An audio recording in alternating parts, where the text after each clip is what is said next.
स्वागत है आपका। आप देख रहे हैं न्यूज़ नाउ भारतवर्ष और मैं हूं आपके साथ आकांक्षा सिंह। हमारे साथ लोकदल के अध्यक्ष चौधरी सुनील सिंह जी हैं। इन्होंने कल समाजवादी पार्टी को और इंडिया अलायंस के साथ काफ़ी समय से जुड़े हुए हैं, लेकिन समाजवादी पार्टी को इन्होंने कल निस्वार्थ समर्थन दिया है। बात करेंगे यहीं से, उसके बाद क्योंकि लगभग जितनी भी अपोजिशन विपक्षी पार्टियां हैं उन पर कहीं ना कहीं ईडी सीबीआई का छापा और उसके साथ ही साथ कई लोगों को गिरफ्तार भी कर लिया गया है। सर, बहुत बहुत स्वागत है आपका। कल जिस तरीके से आपने निस्वार्थ समाजवादी पार्टी को समर्थन दिया, क्या कुछ मुख्य उद्देश्य रहा, क्या कुछ प्लानिंग है आप? देखिए, प्लानिंग ये है कि आज देश बचाने का, देश का संविधान बचाने की, देश की जो संवैधानिक संस्थाएं बचाने का और सबसे बड़ा देश की आज़ादी बचाने का चुनाव हो रहा है। क्योंकि जब लोकतंत्र ही खत्म हो जाएगा, जब 400 की जो ये बातें कर रहे हैं, अगर ये कहीं गलती से आ गए तो ये तो संविधान ही पूरा पलट देंगे। ये तो पूरी तरह से उठा के ऐसा कर देंगे कि आपको आज़ादी, एक तरह से पुनः गुलाम बन जाएंगे। रशिया की तरह चुनाव नहीं होगा, वो कौन सा नॉर्थ कोरिया की तरह चुनाव नहीं होगा। तो आज देश का संविधान और लोकतंत्र और सभी की आज़ादी बचाने का, यहाँ तक कि मीडिया की स्वतंत्रता बचाने का एक चुनाव है, जिसमें लोकदल चाहता है कि देश बचे। देश बचेगा तो संविधान बचेगा, तो सब कुछ हो जाएगा। तो निस्वार्थ समर्थन इसलिए दिया है कि आज देश बचाने के इस चुनाव में हम पूरी तरह इंडिया गठबंधन के साथ हैं और चाहते हैं कि देश बच जाए। आपस में मिलके सब अगर चलेंगे तभी देश बच पाएगा, क्योंकि आज मुकाबला बहुत जिस तरह की ताकतें हैं तो उनसे मुकाबला करने के लिए सबको एकजुट होना पड़ेगा। 1977 जैसी क्रांति आएगी और ये क्रांति जेपी जैसी क्रांति होगी इस बार चुनाव में, और देश में एक अलग तरह का रिजल्ट मिलेगा। हम सब लोग मिल गए हैं। उत्तर प्रदेश में कम से कम 60 से ज़्यादा सीट गठबंधन इंडिया जीत के जाएगा। आपको आगरा में भी देखा गया राहुल गांधी की भारत जोड़ो यात्रा में, मुंबई में भी देखा गया। इंडिया अलायंस के साथ बहुत मजबूती से आप जो है खड़े दिखाई पड़ रहे हैं। क्या कुछ एक्सपीरियंस रहा, क्या कुछ माहौल देखने को मिला, किस तरीके से देख रहे हैं इस लोकसभा चुनाव? देख रहे हैं कि लोकतंत्र बचाने की एक लड़ाई जो राहुल गांधी जी मणिपुर से लेकर बम्बई तक लेके गए, जो उन्होंने यात्रा करी 6600 किलोमीटर की, और जिस तरह से यात्रा में जो उनका अनुभव है, कुछ अनुभव हमने भी लिया यात्रा में, तो देखा कि देश बचाने को एक आदमी लड़ रहा है, संघर्ष कर रहा है, चाहता है कि देश बच जाए, चाहता है कि देश का संविधान बच जाए। और उस लड़ाई में देश में जो इंडिया गठबंधन शुरू में बना था, कुछ बीजेपी के एजेंट थे, वो तो स्वाभाविक होता है कि दूसरे दल एजेंट भेजते हैं। नीतीश कुमार और ये राष्ट्रीय लोकदल जयंत चौधरी ये आए थे बीच में, बीजेपी के एजेंट, ये चले गए। लेकिन इंडिया गठबंधन पूरी तरह बम्बई में खड़ा था और बोला गया था वहाँ पे कि भाई देखिए कि बहुत सारी बातें करी गई थी कि गठबंधन नहीं चलेगा, ये नहीं होगा। इंडिया गठबंधन आखिर तक बम्बई की रैली में खड़ा है और मिलकर चुनाव लड़ रहा है और देख रहा है कि देश का लोकतंत्र बचाने को जहाँ पॉलिटिकल पार्टियाँ प्रयास कर रही हैं कि संविधान बच जाए, देश बच जाए, वहाँ ऐसे में पूरी तरह सत्ता तानाशाह हो चुकी है। पूरी तरह जो कर रही है, अत्याचार कर रही है तरह तरह से, चाहे खाते सीज करना हो, चाहे दिल्ली के मुख्यमंत्री को कल गिरफ्तार करना हो। तो जिस तरह से अत्याचार कर सकते हैं सरकार में, ये भी हो सकता है कि विपक्ष के सारे नेता जेल से चुनाव लड़ें।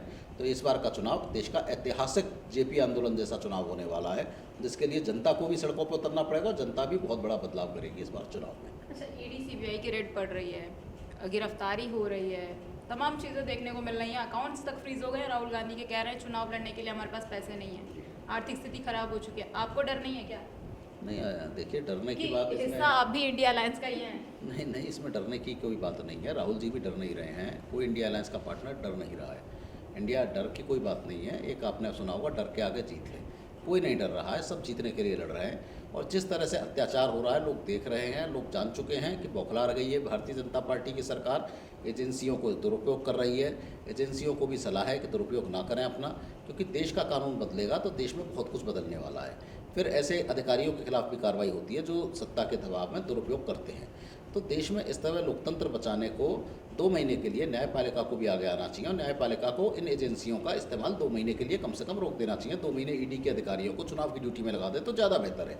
सीबीआई के अधिकारियों को 2 महीने के लिए चुनाव की ड्यूटी में लगा दें, ताकि कम से कम बूथ बूथ पर चुनाव ठीक से हो जाए। और जहाँ तक है 2 महीने के बाद 4 जून के बाद में देश में अरविंद केजरीवाल भी रहेंगे, देश में और नेता भी रहेंगे। आराम से जांच करने कहाँ जा रहे हैं? कोई नेता भाग के थोड़ा ना जा रहे हैं देश छोड़ के। तो जो जांच आज हो रही है, जो आज दिल्ली का शराब घोटाला हो रहा है या खाते सीज हो रहे हैं, ये काम तो 4 जून के बाद भी हो सकता है ना। तो आज देश में चुनाव ना लड़ पाए इसके लिए खाते सीज करना, एक देश की पार्टी जिसको 20% से ज़्यादा वोट मिलता है उसके खाते सीज करना, 10,000 की पेनल्टी एक्ट में लगती है, उसके 200 करोड़ की पेनल्टी लगाना, क्या लोकतंत्र किस दिशा में जा रहा है? क्या हम नॉर्थ कोरिया बन चुके हैं या बनने जा रहे हैं या पूरी तरह बन चुके हैं ऊपर से कहीं ना कहीं?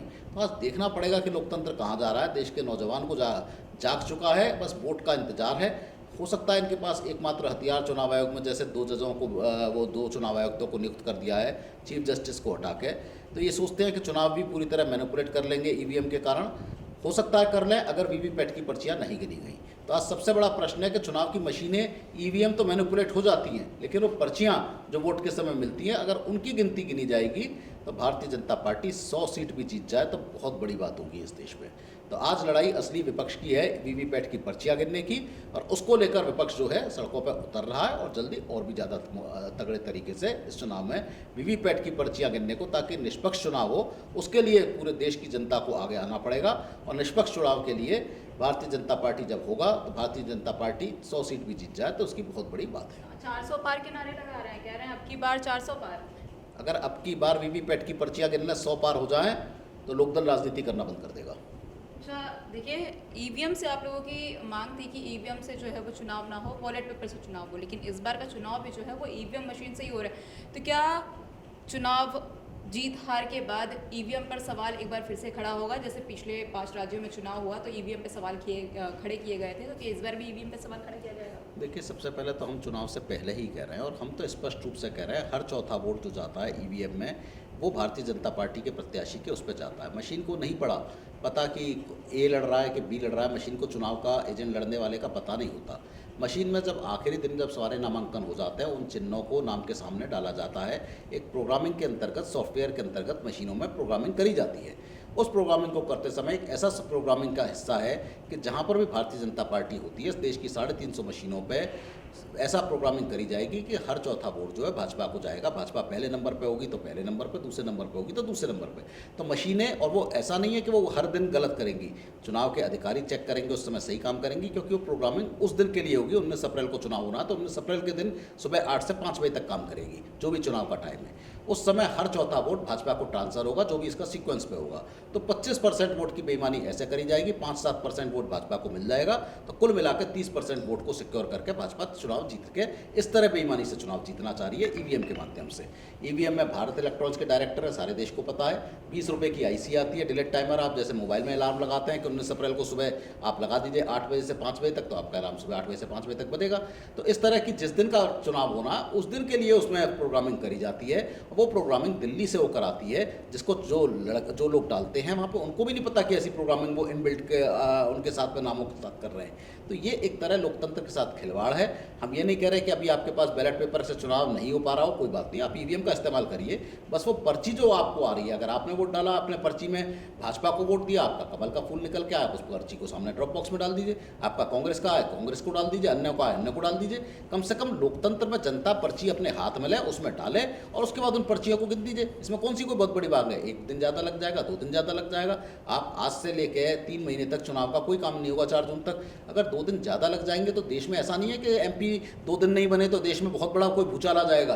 तो देश की जनता को एक निष्पक्ष चुनाव चाहिए, देश के लोगों को एक निष्पक्ष चुनाव चाहिए, देश के लोकतंत्र को एक चुनाव चाहिए। लेकिन लोकतंत्र बचे, चुनाव आयोग की गरिमा बचे, इसके लिए अगर पर्चियां नहीं गिनी गई तो देश में जान लीजिए न्यायपालिका से लेकर चुनाव आयोग पर जनता का एक बहुत बड़ा प्रश्न चिन्ह है। मान के चलिए कि आप नॉर्थ कोरिया और चाइना बन चुके हैं, ये बात आप जान लीजिए। अगर पर्चियां नहीं गिनी गई तो आप विपक्ष की एक ही मांग है, वीवीपैट की पर्चियां गिनी जाए। अगर पर्चियां नहीं गिनी गई तो यूथ को जानना चाहिए, नौजवान को जानना चाहिए कि आप नॉर्थ कोरिया और चाइना बन चुके हैं, आप उस लोकतंत्र में जी रहे हैं, वो बन चुका है, ये जान के चलिए।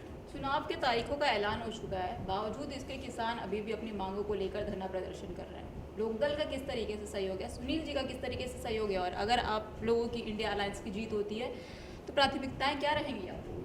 देखिए, इंडिया अलायंस लोकदल जिस दिन शामिल हुआ और उस दिन लोकदल की कांग्रेस से बात हुई और आगरा की रैली में राहुल गांधी जी ने कहा कि एमएसपी को इंडिया गठबंधन सबसे पहले लागू करके दिखाएगा। बम्बई की रैली में भी उन्होंने कहा कि एमएसपी का कानून कांग्रेस और इंडिया गठबंधन लाएगी। और लोकदल आज वादा करता है देश के किसानों को, भाजपा को आपने 10 साल देख लिया, आप सिर्फ मुद्दों पे वोट दीजिए, रामचंद्र जी की पूजा करिए, लेकिन भगवान राम के नाम पे वोट मांगने वालों को इस बार दुत्कारिए। देश में भारत, पाकिस्तान, चीन, जापान जैसे बातें करने वालों को आप दुत्कारिए। इस बार अपने समस्याओं के लिए वोट दीजिए। लोकदल का वादा है, इंडिया गठबंधन का वादा है कि 4 जून को इंडिया गठबंधन की सरकार बनेगी, 15 जून को एमएसपी का कानून देश की लोकसभा से पास होगा, किसान को फसल का दाम मिलेगा और जिस दिन किसान को फसल का दाम मिलेगा उस दिन वो अपने लिए गैस भी खरीद लेगा, शौचालय भी बनवा लेगा और 6,000 रुपये उल्टे केंद्र सरकार को दे देगा। तो बस किसानों को 15 जून तक का इंतजार करना है और अपने मुद्दों पर वोट देना है।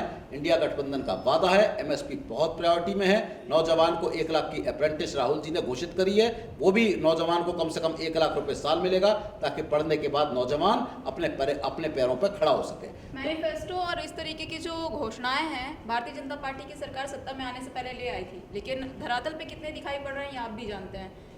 आप इंडिया अलायंस का मैनिफेस्टो, समाजवादी पार्टी का, कांग्रेस का और आपका भी है, तमाम जितने भी आपके संगठन हैं सबके मैनिफेस्टो हैं, सबकी घोषणाएं हैं, कितना पूरा करेंगे? जनता कितनी उम्मीदें रख सकती है आपसे? अगर 15 जून का एमएसपी का कानून लागू नहीं हुआ तो 1 जुलाई को लोकदल सबसे पहली पार्टी होगी जो इंडिया गठबंधन छोड़ेगी।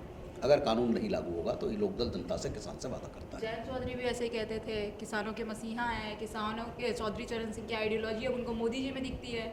कैसे देख रहे हैं? क्योंकि अब तो वो भारतीय जनता पार्टी एनडीए के गुट में शामिल हो चुके हैं, तो क्या आप भी आगे चल के ऐसा कुछ कर सकते हैं? क्योंकि किसान, आप जैसे कि आपने कल समर्थन देने के समय अखिलेश यादव समाजवादी पार्टी कार्यालय पे कहा कि किसानों की लड़ाई कब से आप लोग लड़ते आ रहे हैं। चौधरी चरण सिंह जी को लेकर ले लीजिए, मुलायम सिंह को देख लीजिए, तो क्या जयंत चौधरी भी इसी तरीके से बोलते बोलते पलटी मार गए चुनाव के समय? आप भी ऐसा कुछ करने वाले हैं? देखिए, आप इतिहास जानिए। जयंत चौधरी का इतिहास ये है कि 2009 से पहले वो अमेरिका के नागरिक थे, इस देश के नागरिक ही नहीं थे, उनकी नागरिकता अमेरिका की थी। 2009 का लोकसभा चुनाव लड़ने के लिए उन्हें भारत की नागरिकता लेनी पड़ी। चौधरी चरण सिंह, स्वर्गीय चौधरी साहब कहते थे जैन जी के बाप के पिताजी के लिए, अजीत सिंह जी के लिए, कि मेरा बेटा अमेरिका में पला बड़ा है, अगर आप उसे राजनीति में लाओगे तो आपकी गलती होगी। और चौधरी साहब अपने जिंदा रहते हुए, अपने होशो हवास में रहते हुए अजीत सिंह जी को कभी राजनीति में नहीं लाए, क्योंकि वो जानते थे कि ना वो किसानों को जानते हैं, ना गाँव को जानते हैं, ना गरीब को जानते हैं, ना समस्याओं को जानते हैं। चौधरी साहब की बीमारी के समय कुछ अनुयायी उनको राजनीति में लाए और वास्तव में यही हुआ कि जो चौधरी साहब की विरासत बीजू पटनायक चौधरी साहब के, कर्पूरी ठाकुर इस लोकदल के, देवीलाल जी चौधरी हरियाणा में इस लोकदल के, यहाँ तक कि कर्नाटक के मुख्यमंत्री सिद्धरमैया इस लोकदल के, जो लोकदल एक राष्ट्रीय दल होता था, किसानों की आवाज़ उठाता था, वो लोकदल से मिलता जुलता राष्ट्रीय लोकदल जो इन लोगों ने, अजीत सिंह जी ने चलाया, एक मिलती जुलती डुप्लीकेट नकली पार्टी चलाई जैन जी जिसके चला रहे हैं। ये कल्पनाथ राय मऊ के सांसद थे, उन्होंने बनाई लोकदल से मिलता जुलता नाम, क्योंकि लोकदल 14 में से 9 सीट आजमगढ़ में जीतता था, तो उन्होंने मिलती जुलती एक पार्टी बना ली। वो नहीं रह पाए, कल्पनाथ राय जी का निधन हो गया, जिसको अजीत सिंह जी उस पार्टी को, लोकदल से मिलती जुलती पार्टी को चलाया। फिर आज जैन जी चला रहे थे। 2009 में जैन जी जब राजनीति में आए, सबसे पहले भाजपा के साथ मिलकर चुनाव लड़े। उससे पहले अजीत सिंह जी 2004 से पहले की सरकार में भाजपा में अटल जी के साथ मंत्री रह चुके। तो अजीत सिंह जी कभी भाजपा में, कभी कांग्रेस में, कभी कहीं अलग अलग सरकारों में मंत्री थे। उन्होंने स्टेबिलिटी नहीं रखी, इसलिए किसान राजनीति का अंत हो गया। और आज जैन जी ने जो 2009 यहाँ पे आए, इसमें भाजपा के साथ मिलकर, भाजपा के एजेंट थे, 10 साल जो भी उन्होंने किया, जब उनको लगा कि वो देश में संघर्ष की राजनीति नहीं कर सकते, तो 8 विधायक जो समाजवादी पार्टी ने बनवाए, राज्यसभा बनवाई, उन सबको भूलकर भाजपा के साथ चले गए और आज जाकर वहाँ आराम की राजनीति चाहते हैं। हमारी शुभकामनाएं उनको, हमें कोई दिक्कत नहीं है, वो आराम की राजनीति चाहते हैं, बिल्कुल करें, भाजपा के साथ मिलकर करें, लेकिन बस ये ना कहें कि चौधरी चरण सिंह की आइडियोलॉजी, क्योंकि नरेंद्र मोदी की आइडियोलॉजी देश के अडानी अंबानी सरकार की है, कॉरपोरेट सरकार की है। चौधरी चरण सिंह जी की आइडियोलॉजी देश के गरीब किसान मजदूर की है। चौधरी साहब ने कभी इस लोकदल में 1 रुपया कॉरपोरेट से नहीं लिया। वो कहते थे जिस दिन मैं कॉरपोरेट से पैसा लूँगा मुझे उनका काम करना पड़ेगा, कभी कॉरपोरेट से चंदा नहीं लिया। और आज जैन जी जिस पार्टी में गए हैं, 8,500 करोड़ से ज़्यादा का जो चंदा लिया गया है वो कॉरपोरेट से लिया गया है। कंपनियां 1,500 करोड़ रुपया दे रही हैं, जिन कंपनी का टर्नओवर 500 करोड़ का नहीं है, वो 1,500 करोड़ रुपया टर्नओवर दे रही हैं। तो जैन जी उस कॉरपोरेट कल्चर में गए हैं, अडानी अंबानी की। हमारी शुभकामनाएं वो अडानी जी के साथ बैठे, अंबानी जी के साथ खाना खाएं, लेकिन चौधरी चरण सिंह की आइडियोलॉजी जो वो जानते नहीं है उसकी बात ना करें। चौधरी चरण सिंह की लोकदल को बदनाम ना करें। वो कहें वो रालोद के हैं, राष्ट्रीय लोकदल के हैं, वो कहें वो अडानी अंबानी के साथ हैं, कहें बिल्कुल रहें, कोई दिक्कत नहीं है, लेकिन चौधरी चरण सिंह का नाम बदनाम ना करें, क्योंकि चौधरी चरण सिंह जी इस देश में किसानों के लिए लड़ते थे, किसानों की मंडी स्थापित करते थे। और जो मोदी जी की सरकार है वो 3 काले कानून ला के मंडी समाप्त कर रही है, अडानी अंबानी के ऊपर कब्जा करना चाह रहे हैं। तो ये इस तरह की बातें जो आइडियोलॉजी के खिलाफत में हो रही है, ये जो हो रहा है देश के साथ, लोकतंत्र के साथ, बड़ा एक अजीब मजाक है। लेकिन हमें उम्मीद नहीं करनी चाहिए थी जैन जी से। जैन जी पहले भी भाजपा के थे, गलती करी थी अखिलेश जी ने, आज शायद उन्हें भी पछतावा हो रहा है कि उन्होंने गलती 7 करी। सीटें देने के लिए समाजवादी पार्टी तैयार थी राष्ट्रीय लोकदल को, 2 सीटें अब एनडीए दे रही है, भारतीय जनता पार्टी दे रही है, उससे संतुष्ट है। कहते हैं कि हमें सम्मान मिल रहा है, हमें सीटों की लालच नहीं है। देखिए, कांग्रेस के नेता राहुल गांधी जी ने मंच पे एक भाषण दिया था, एक बात कही थी कि एक बहुत बड़े नेता महाराष्ट्र के कांग्रेस में गए गठबंधन में, और वो रोए सोनिया गांधी को फ़ोन करके कि मैं जाना नहीं चाहता हूँ, लेकिन मैं जेल जाना नहीं चाहता। रोए। हो सकता है जैन जी पे भी कोई ना कोई दबाव है, जैन जी जेल जाना नहीं चाहते, इसलिए भाजपा के साथ चले डर गए कहा हैं। जा सकता है, ईडी सीबीआई का डर। अब ये तो वही बता सकते हैं, लेकिन जिस तरह से वो गए हैं, साथ छोड़ के 2 जाएंगे, तो निश्चित रूप से कुछ ना कुछ उनके ऊपर बहुत भारी कोई दबाव है, और जिस दबाव को वो नहीं चाहते, तो इसलिए वो भाजपा के साथ गए हैं। पहले भी भाजपा के साथ ही रहे हैं।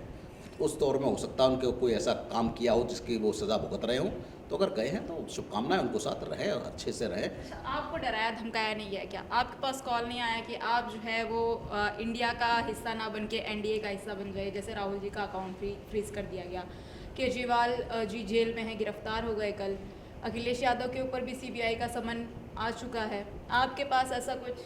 देखिए, हमारा मानना है कि जेल में भी खाना मिलता है, रोटी मिलती है, और देश में बड़े बड़े क्रांतिकारी हुए हैं, और देश में क्रांति जो लाई गई है जेल से लाई गई है। अगर जेल जाएंगे तो हो सकता है सारा विपक्ष इस बार जेल से भी चुनाव लड़ेगा ना, तो भी वो जीतेगा। इमरान खान पाकिस्तान में जेल में थे, 77 प्रत्याशी अलग अलग चिन्हों पर जीत के आए, उनका चिन्ह भी जब्त कर लिया, फिर भी उनके 77 प्रत्याशी आए अलग अलग चिन्हों पे। सरकार नहीं बन पाई, वो एक अलग उनका मैटर है। वो एक एग्जाम्पल है आपके देश के सामने कि अगर इंडिया गठबंधन के सारे नेता भी जेल के अंदर होंगे, फिर भी चुनाव जनता जिता के भेजेगी। तो यानी आज अलायंस की जो गुट है, डर नहीं है उनको, इंडिया अलायंस उनके क्या साथ लड़ने के लिए तैयार है। चाहता है कि ये सरकार जेल भेजे। अगर इतना अति कर सकती है तो जेल भेज के दिखाए, और जेल से चुनाव जीत कर इंडिया गठबंधन दिखाएगा। ये देश की राजनीति देखेगी, जेपी आंदोलन से बड़ा आंदोलन बनेगा, जिसको देश की जनता याद रखेगी। इस चुनाव को, ऐतिहासिक चुनाव को देश की जनता याद रखेगी। देखिए, ये थे हमारे साथ लोकदल के अध्यक्ष सुनील सिंह जी, जिन्होंने बताया किस तरीके से लोकदल की 2024 के लोकसभा चुनाव की तैयारियां चल रही हैं और इंडिया अलायंस कितनी मजबूती से 2024 के चुनाव को लड़ने के लिए तैयार है। ऐसी तमाम खबरें आप तक लाते रहेंगे। बने रहिए हमारे साथ न्यूज़ नाउ भारत वर्ष के साथ।